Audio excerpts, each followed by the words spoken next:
Fala, galera palmeirense! Espero que estejam todos bem. Hoje temos um convidado mais do que especial, Paulo Massini, conosco. Paulo, muito bom dia, muito obrigado pela aceitação do convite, tá bom? Cara, eu que agradeço. Marco, Renan, Bruno, prazer estar aqui com vocês para a gente falar de Palmeiras, tá bom? Com certeza. Bruno, Renan, bom dia para vocês também. Vamos conversar e vamos falar de Palmeiras. Paulo, seguinte, essa é uma pergunta, entre aspas, polêmica, porque o ano do Palmeiras em 2020 foi muito bom. Maurício Gagliotti, ele entrou em 2017 no Palmeiras e na entrevista do ano passado ele acaba declarando que não tinha um planejamento de jogo, um plano de jogo até então, ou seja, era no terceiro ano de mandato. Esse ano excelente que o Palmeiras teve, ganhando Paulista, Copa do Brasil e Libertadores, ou seja, a tríplice coroa, foi devido a um bom planejamento ou a chegada do Abel Ferreira consertou tudo isso ou foi algo no aleatório? Qual a sua opinião? Meus amigos, o futebol ele é muito mais empírico do que deveria ser, né? O futebol deveria ser muito mais planejado. Só que você nunca viu numa empresa grande, vou citar uma qualquer aí, Zafa, é o nome da empresa. Você não vê lá na porta 5.000 pessoas gritando: queremos jogador, boi do Piauí, não sei o quê, não sei o quê. Você não vê. Então, tocar o futebol como empresa, ele deve respeitar processos e tal, na organização do dinheiro, saber por que o dinheiro está saindo, enfim. Tem uma série de sistemas que você pode utilizar dentro do futebol que as empresas usam lá fora. Só que vocês têm uma participação muito importante na gestão. Ainda mais com as redes sociais e com pandemia, isso ganha um volume enorme. Então, à medida em que você pensa alguma coisa, tem acertos e erros no planejamento. Por exemplo, o Alexandre Matos, antes de sair, deu uma declaração dizendo que ia subir os meninos e acabou, entendeu? E o Palmeiras foi buscar um treinador que é o Sampaoli. Não conseguiu o Sampaoli, optou pelo Luxemburgo, porque o Luxemburgo poderia fazer a integração dos meninos com o elenco. Não foi o Luxemburgo que escalou, não foi ele que descobriu porcaria nenhuma. O trabalho na base do Palmeiras vem sendo feito há muito tempo. Aí tem planejamento, certo? Então é um misto. Beleza, o planejamento da base perfeito com o João Paulo Sampaio, contratando, revelando jogadores. O Palmeiras tem mais 2, 3 anos de base que está vindo aí, crias da academia, de jogadores excelentes. Alguns ainda não estão maduros, eu peço a vocês que tenham paciência, como o Esteves e o Gabriel Silva, mas faz parte do amadurecimento do jogador, tá? O jogador demora um tempo, nem todo jogador entra Patrick de Paula, chega, bate pênalti, faz gol do título e depois cai, porque é assim mesmo, entendeu? Então, tem planejamento? Tem. Agora, tem muito empírico? Tem. Como você sai do São Paulo para o Luxemburgo? Né? Por que não foi buscar o Abel antes? Por que não foi prospectar o Abel antes? Por que você não tem na manga 5 ou 6 técnicos já prospectados que você conheça para ir buscar certo? Foi um empresário que veio, indicou, não sei o quê, e o Abel estava afim. Né? O Abel não só estava afim, como vai ficar aí um tempinho aí no Palmeiras, porque para ele está sendo muito importante, ele está crescendo como treinador, vivendo essa loucura, jogo, calendário maluco, jogo atrás de jogo, e ele está crescendo como ser humano, como treinador. Agora, isso tem um limite, o crescimento profissional de todos nós tem um limite. Quando chega no limite, ele vai sair. Não é um treinador para ficar no Palmeiras. Mas aí tem planejamento também. Por quê? Porque o Cebola, o Andrei, está sendo preparado, está convivendo, integrado com a comissão técnica, para ser o novo treinador do Palmeiras. Então, perceba, é um misto, né? De planejamento, pressão, empírico. Nada no futebol, as coisas não são matemáticas, né? 100%. Pensei nisso e vai dar certo. Né? Não dá. Perfeito, Paulo. Acho que é a opinião de nós três aqui, mais ou menos em cima do que você disse. Bruno, sua pergunta aí. Bom dia a todos, galera do canal, Paulo Massini, no qual eu sou muito fã, desde o tempo de CBN. Eu e meu pai nos aproximamos escutando Quatro em Campo e, para mim, você é muito ídolo. Sou muito seu fã. Que é Bom, isso, imagina. Paulo, eu queria saber, você até me deu uma deixa muito importante sobre quando você fala sobre Alexandre Matos, né? Falando sobre Alexandre Matos, você vê um possível reencontro ou aproximação do Alexandre Matos com o Palmeiras, caso a Leila se consagre ou realmente se confirme a ser presidente do Palmeiras? Bruno, é o seguinte, a Leila Pereira é uma profissional, né? Ela é uma profissional daquilo que ela faz, né? Ninguém chega ao posto que ela chegou, né, tendo as empresas que ela tem, sendo incompetente, né? Incompetente sou eu. Ela não, ela tem competência para fazer o negócio. Ela vai ter que medir, quando terminar o ano, se ela vai querer trocar o modelo de novo, né? E assim, o Alexandre Matos, muito palmeirense não gosta dele, eu não sei por quê, né? Porque ele fez aquilo que o Palmeiras precisava fazer naquela época. Quando ele assume o Palmeiras tinha um time ridículo, gente. Aquele time que quase caiu na segunda divisão de novo, era ridículo, ele precisava trocar a pele. Então, ele foi buscar Vitor Ramos, contratou um monte de jogador, minha memória não vai lembrar, Robinho e tal, e ele precisava, o Palmeiras precisava trocar de pele. E neste pacote, você acerta e erra, né? Agora, o pessoal reclama dele, mas vai ver quanto de dinheiro ele deixou. Não só quanto de dinheiro ele gastou, mas quanta grana ele fez valer. Dinheiro que ele fez entrar mina, ele descobriu. Vitor Hugo, ele que descobriu. O Keno, ele que descobriu. Roger Guedes, ele que descobriu. Agora, ele errou também, né? Davis, essa figura aí e tal. Cara, é assim, entendeu? É óbvio que o que vai ficar para o torcedor é o gasta-gasta, maluco, só gasta, não sei o quê. Mas ele fez coisas boas também. De novo, o empírico junto com o planejamento. Nem sempre tudo que você planeja dá certo. Cara, eu planejei ser magro e não deu certo, como vocês estão vendo. Perfeito, Paulo, perfeito. É o que você falou. Planejar uma coisa e dar certo é outra, é uma questão empírica. Quando contratou o Gabriel Volante, ele era o melhor defensor, o Robinho, o melhor passador. Então ele foi O André Giroto, cara, o André Giroto fez gol praticamente o gol que fez o gol que botou o Palmeiras na final da Copa do Brasil. E depois vendeu. Então, assim, fez um dinheiro. Quer dizer, tudo esse trabalho da base tem muito na mão do Alexandre. Quem contratou o João Paulo foi o Alexandre Matos. Então, assim, se a Leila for eleita, for candidata e for eleita, e ela quiser trazer o Alexandre Matos, é um homem da confiança dela. Agora, vai ter que esperar o cara trabalhar para ver se vai ser bom ou vai ser ruim. Eu não faria isso. Eu acho que está funcionando bem com o Alexandre Barros. Exatamente, perfeito. Desde a primeira pergunta eu consegui alterar o seu nome lá, Paulo Massini, tá bom? Então já está resolvido. Obrigado. Aqui estava o nome da minha filhada. Não tem problema. Renan, entrando nessa questão de campo, você tinha uma pergunta, parece que as coisas até estão encaixando, né?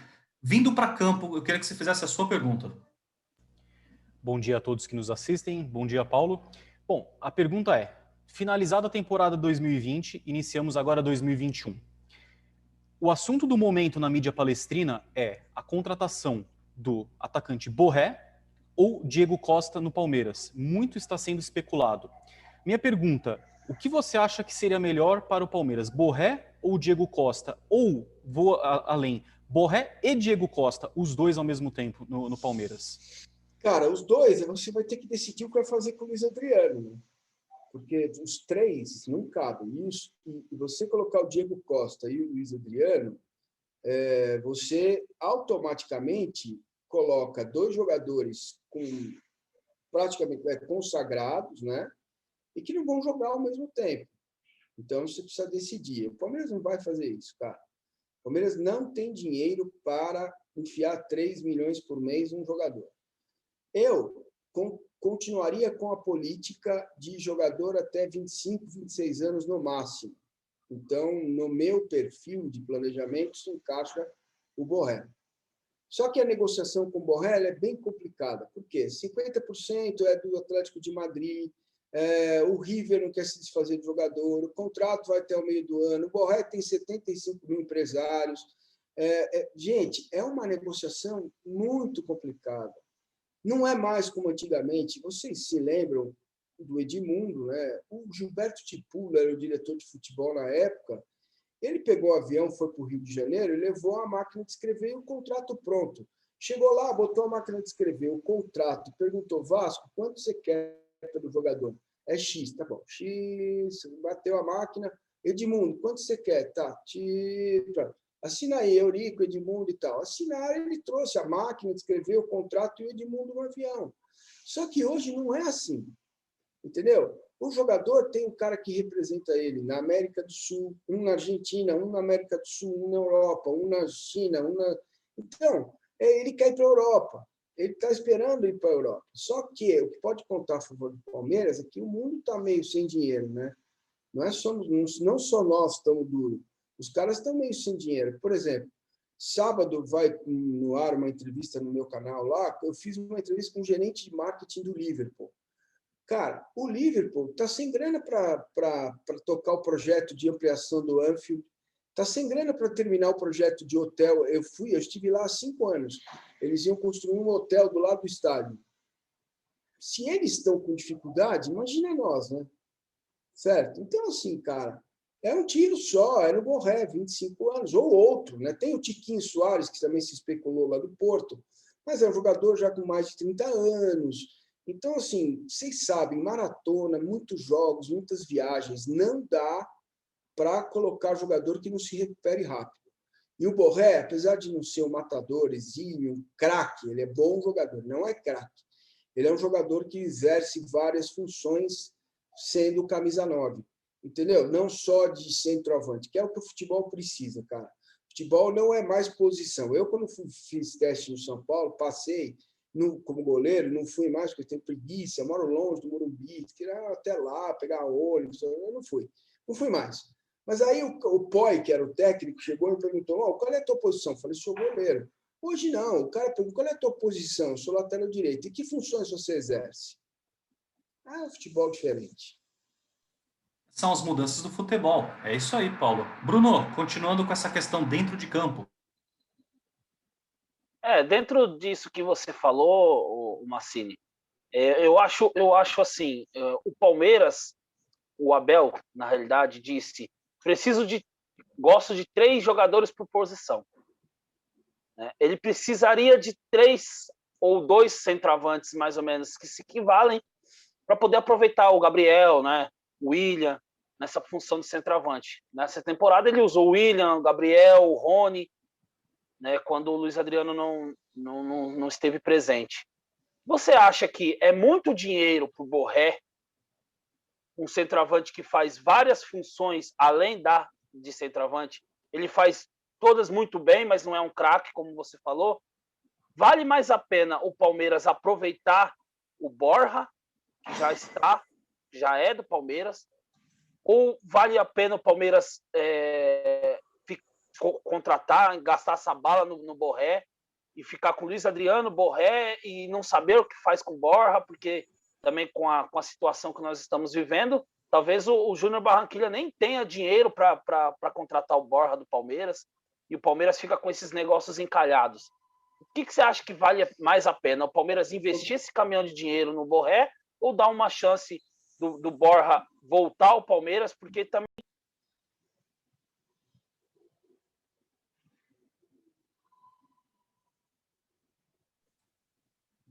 Bruno, você ficou um pouco mudo no final, sem querer, mas acho que a gente entendeu. Eu entendi a pergunta. Vamos lá. Vocês que estão com a camisa do Palmeiras, merecidamente, vão ter paciência com o Borja quando ele errar 2 gols? Quando ele perder o gol da semifinal da Libertadores e a bola bater na trave e sair, vocês vão falar, caneludo, não vão ter paciência. Então, o Borja precisa ser negociado. Se você comparar Borja e Borré, o Borja fez mais gols que o Borré. Só que o Borré é titular de um time extremamente vencedor, que é o River Plate. Então, assim, você fala, é muito dinheiro. Você vai diluir 80 milhões em 5 anos. Entendeu? Então, assim, porque não é só o jogador, é luva, talvez tem que dar um dinheiro para o River, tem que acertar com o Atlético de Madrid. É um jogador que provavelmente, quando o mundo voltar a ser mais ou menos normal, mais um ano e meio, aqui no Brasil sabe Deus quando, mas um ano e meio, ele vai ser negociado, entendeu? Então vale a pena. Eu traria o Borré. Em condições normais, lembre-se, empírica e planejamento, é óbvio que você traz o Borja de volta. Só que não dá, cara. A torcida não tem mais saco. Não tem. Vocês, não vocês três, mas a torcida não tem mais saco pro Borja. Assim como eu penso que o Luan, zagueiro, deveria ser negociado. Ele carrega um estigma que cria um ambiente ruim para ele. Então, seria bom para ele e para o Palmeiras que ele saísse. Entendeu? Eu faria essas trocas no elenco, já me antecipando, um lateral direito diferente do Marcos Rocha, o Mike precisa sair também, com um cara que seja mais forte, mais marcador, né? Um meia, porque o Lucas Lima está dormindo eternamente, e o Scarpa e o Veiga são irregulares, né? E um centroavante, e um reserva para o Vinha. Se você quiser apostar no Vitor Luiz, tudo bem, eu prefiro um outro lateral e negociar também o Vitor Luiz. Então, diante do elenco, você tem algumas peças que você pode mudar. E, fatalmente, um desses meninos aí vai ser negociado no meio do ano. Não tenho a menor dúvida. Se não agora, no meio do ano, vai ser negociado. E o Palmeiras precisa do dinheiro. Está no balanço que 80 milhões em vendas de jogadores para 2021. Então, em algum momento, um desses meninos vai sair. Por isso que o Danilo, que é um jogador que está quase certo aí, está fechando com o Palmeiras, que vem lá do Mônaco, que vem, não sei se é Mônaco, é um time francês, não lembro o nome. É o Nice. Nice, perdão, obrigado. Que é no mesmo perfil, seleção sub-17, sub-20, sub-23, né? Tem muita contusão, aí o núcleo de performance tem que entrar em ação. Já trabalhou com o Abel no Braga, então o Abel conhece o caráter, conhece o jeito. São assim, vai buscar aqui e ali 2 ou 3 caras para contratar. É isso que o Palmeiras vai fazer. Eu fico meio com receio com isso.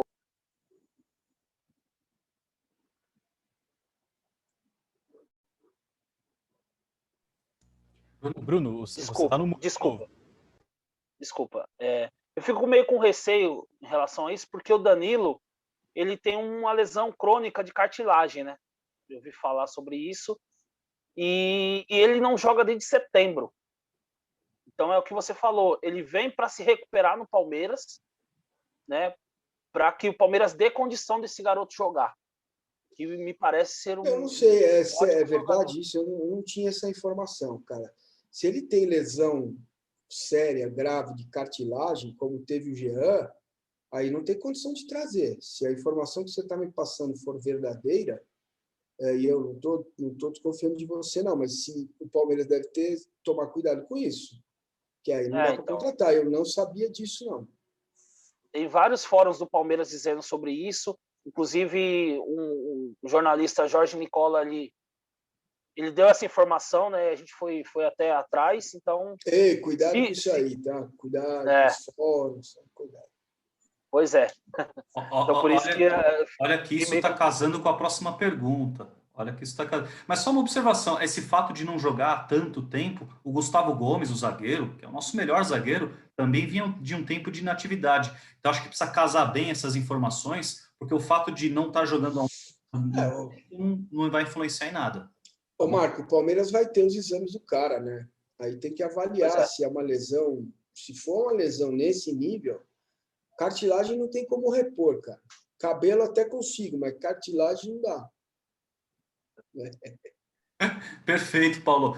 Cara, é impressionante como esse bate-papo vai se encaixando com a próxima pergunta.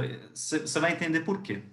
Paulo, seguinte, muito se diz que os técnicos precisam se reciclar, principalmente os brasileiros, devido ao sucesso do Jorge Jesus no Flamengo, Abel Ferreira no Palmeiras.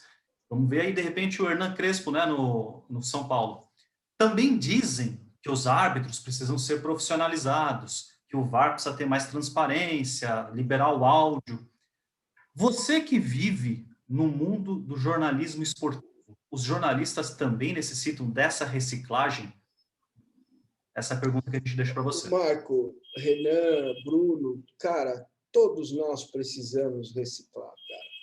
Seja qual for a atividade profissional que você exerça, cara, ainda mais hoje, com a velocidade da ciência, né? Tirando um que nega a ciência aí, mas com a velocidade da ciência, em que a tecnologia avança, não é possível mais você ficar sentado achando que está tudo bem. Por exemplo, eu tenho muita dificuldade em editar vídeo, em fazer esse tipo de trabalho. né? Então, eu preciso de ajuda. Eu não nasci na geração, eu não sou da geração de vocês. Vocês pegar um celular, editar um vídeo, cara, é como trocar de roupa. Então, eu preciso entender disso, eu preciso me reciclar, tecnologia. E é óbvio que a imprensa brasileira precisa. Agora, tem um aspecto aí. Por que a maioria não quer saber de se reciclar? Porque quem compra o produto não pensa, não está nem aí. Então, só vai melhorar quando o nível de audiência melhorar. Quando eu começar a falar umas coisas e os caras disserem para mim, ó, está errado, mostrar argumentos e tal, é aí que a gente vai mudar. Só com a educação é que a situação vai mudar.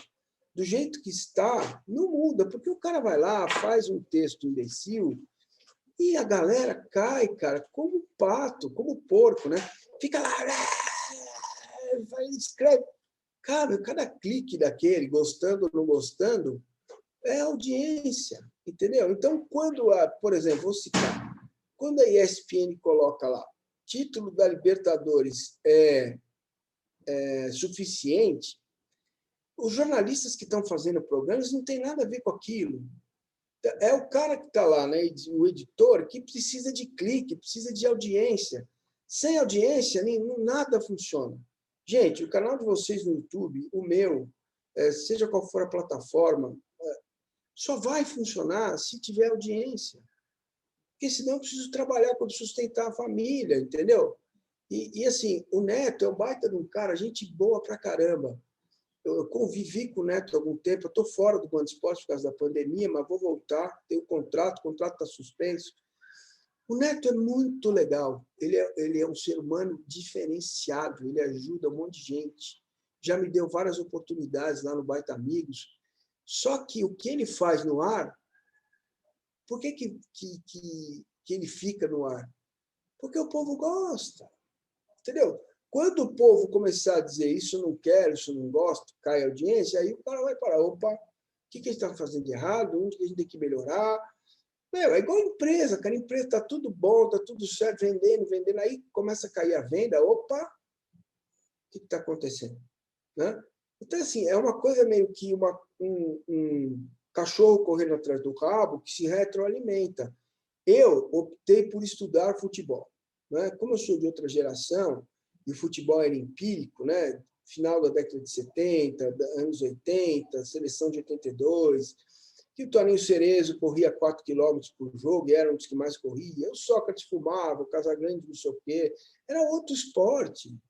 Se a gente for comentar o futebol de olho naquilo que nos alegrou emocionalmente, tocou nosso coração, a gente vai ficar desatualizado. Então, todo mundo precisa se atualizar e o jornalismo esportivo também. Perfeito, Paulo. Inclusive, eu convido os amigos que vão nos assistir, acessem o canal do Paulo Massini no YouTube, sigam ele nas redes sociais, a gente vai deixar no link da descrição. Ele fez um vídeo que nós três aqui assistimos, Não Alimente os Animais. Tudo isso que vocês ouviram o Paulo falar, vejam lá no vídeo. Extremamente edificante esse vídeo, pessoal. Então a gente vai deixar no link da descrição, já fazendo essa propaganda do vídeo dele, porque muito bacana, vai complementar o que foi falado aqui. Legal. Bom, Renan, vamos falar então um pouquinho aí sobre aquela questão da pesquisa não, dados do Itaú BBA. Se eu tiver ele aqui, eu até tentaria compartilhar, mas pode já falar, Renan. Paulo, o Itaú BBA lançou um estudo e mostra como esse problema que está afetando o mundo de forma global, né? Todos os países estão enfrentando esse problema, mostra como aconteceu uma diferença entre o patamar que os clubes estão. Então, não sei se o Marco consegue colocar a foto, né? Mas o que diz o estudo? Flamengo e Palmeiras, eles despontam como as grandes potências no Brasil. Os grandes exemplos, Atlético Paranaense e Grêmio. E aí coloca que está em perigo por causa das finanças e as gestões estão para entrar em colapso. São Paulo, Santos, Fluminense, Atlético Mineiro, Corinthians, Internacional. E, no fundo do poço, Botafogo, Cruzeiro e Vasco. Não, por coincidência, são os 3 rebaixados. né? O Cruzeiro já está na Série B, Botafogo e Vasco são os novos estreantes na Série B de 2021. Né? Na verdade, novos estreantes não, eles voltam a figurar na Série B. Então, eu queria saber se você concorda, Paulo, com este estudo do Itaú BBA. Eu acho que sobre Flamengo e Palmeiras não há dúvidas, que eles realmente despontam como grandes potências no futebol brasileiro. Agora, a grande dúvida é se eles vão permanecer, vão conseguir manter este patamar. Você tem alguma... Gostaria de ouvir de você sobre este estudo. Legal. Cara, o estudo, eu gosto muito do que é feito pelo Itaú BBA, eu entendo a iniciativa deles, mas tem aí, de novo, né, o empírico. Né? O Fluminense vai para a Libertadores direto, porque o Palmeiras ganhou a Copa do Brasil. Então, ali já entra a receita que não era esperada. É óbvio que você tem que cuidar, porque não dá mais para tocar o futebol como se tocava na década de 80. Né? Compra aí, depois paga. O futebol não é banco, o futebol vai fazer um falha. Existe uma nova ordem de grandeza no futebol brasileiro. Aquela história dos 12 grandes, isso não existe mais. Quem é maior hoje? Não é camisa, mas quem é maior hoje, gente? É o Atlético Paranaense ou é o Botafogo? Quem tem mais condições de sobreviver no mercado? Eu não estou dizendo quem tem mais torcida, mais tradição, mais camisa. Então, assim, cara, se você não cuidar da gestão, não funciona, não tem jeito. Sabe, o Flamengo tem ainda mais potencial, porque a torcida é maior, mas o Palmeiras tem um aliado, que se chama Allianz Parque. O Allianz Parque foi um divisor de águas do Palmeiras. Quando voltar ao normal, tende a se manter, se tiver equilíbrio, se não sair por aí gastando feito louco, se continuar investindo na base. A minha visão é essa. O estudo é correto. O Santos foi punido pela FIFA, não tinha dinheiro para pagar dívida, cheio de dívida, com problema. Só que o Santos revela, né? Daqui a pouco vai vender um moleque desse aí, dá uma equilibrada, mas precisa saber o que vai fazer com o dinheiro. Gente, assim, tem muitos fatores que podem fazer com que essa lista mude daqui meia hora. Exatamente, perfeito. Já chegando aqui o bate-papo está muito bom. Isso inclusive, se vocês quiserem algum dia, dá para aprofundar muito mais. Esse é um assunto extremamente versátil. Eu te queria, já indo para o encerramento, Paulo, eu queria fazer umas perguntas assim, aquele bate-pronto, bate rápido. Bora. Paulo, maior time da história do Palmeiras? Leão, Eurico, Luiz Pereira, Alfredo Zeca, Dudu, Ademir, Edu, Leivinha, César e Ney. Senhores, eu avisei que ia ser esse time. Eu cantei a bola antes. Maior ídolo, na sua opinião? Maior ídolo no futebol, no Palmeiras, no esporte, do que você está falando? Vamos colocar em 3 divisões, no Palmeiras, futebol e no esporte. Tá, maior ídolo no Palmeiras, Luiz Pereira. No futebol, o Romário, tá? E no esporte, o cara que eu mais admiro no esporte é o Roger Federer. Maravilha, maravilha. Isso aí. Pior time do Palmeiras que você viu? Nossa Senhora, por que você não me avisou antes? Puta, os times das décadas de 80. Tinha lá, nossa, deixa eu lembrar, Gilmar Benazzi, Célio, Darinta e Jaime Boni. Meio campo, tinha lá o único que salvava era o Jorginho Putinati. Eu não lembro, eu sofri muito com esse time, cara. Pelo amor de Deus. Maior presidente que o Palmeiras já teve?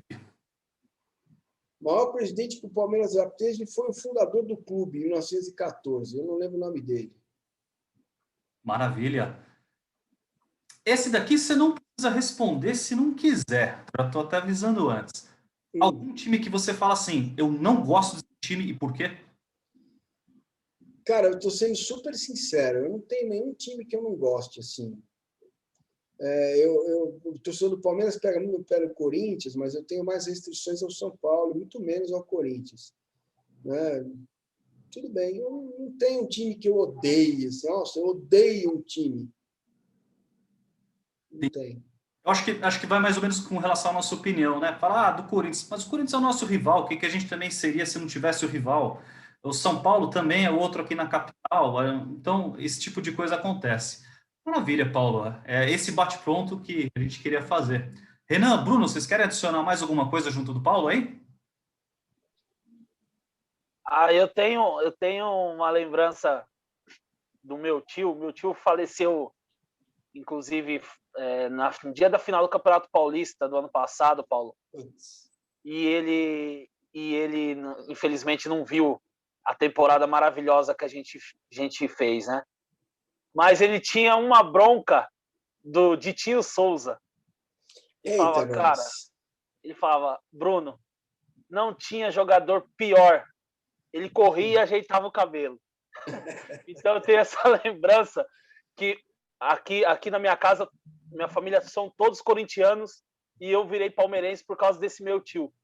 Então, toda vez que o Palmeiras perdia, Paulo, ele chegava e me falava, me perdoa por fazer você torcer por esse time.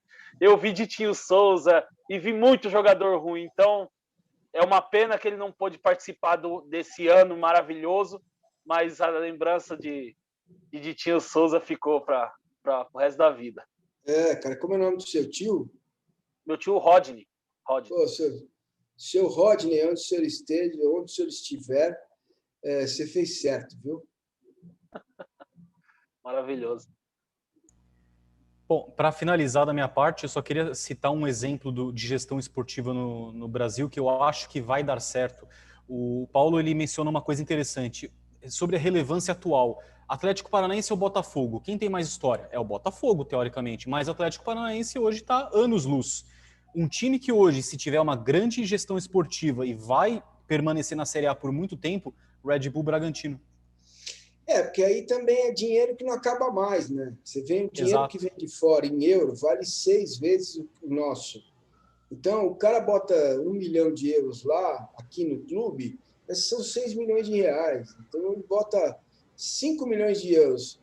Dá, 30 milhões de reais. É muito dinheiro. Tá? Agora, tem uma coisa do Bragantino, do Red Bull Bragantino, que é o seguinte: jogador no Brasil não está acostumado com cobrança profissional, né? Ele está acostumado com o cara indo atrás dele na rua para comprar pão. Então, você precisa manter os caras ligados, né? Esse é um desafio para o Red Bull, mas já conseguiu. Começou estranho, mas já está andando, né? Perfeito, é isso daí. De qualquer forma, obrigado pelo bate-papo, Paulo. Gostei muito. Agradecer mesmo. Exatamente isso que eu quero falar. Paulo, muito obrigado, foi extremamente agradável. As perguntas que nós preparamos parece que foram se encaixando como uma luva, né? Quando você comentou ali da imprensa por causa da cartilagem, já era a próxima pergunta, então foi bom. Galera, legal. Palmeirense. Deixa eu só falar uma coisinha. Eu agradeço o convite de vocês e vocês precisam continuar esse trabalho de educação da torcida do Palmeiras.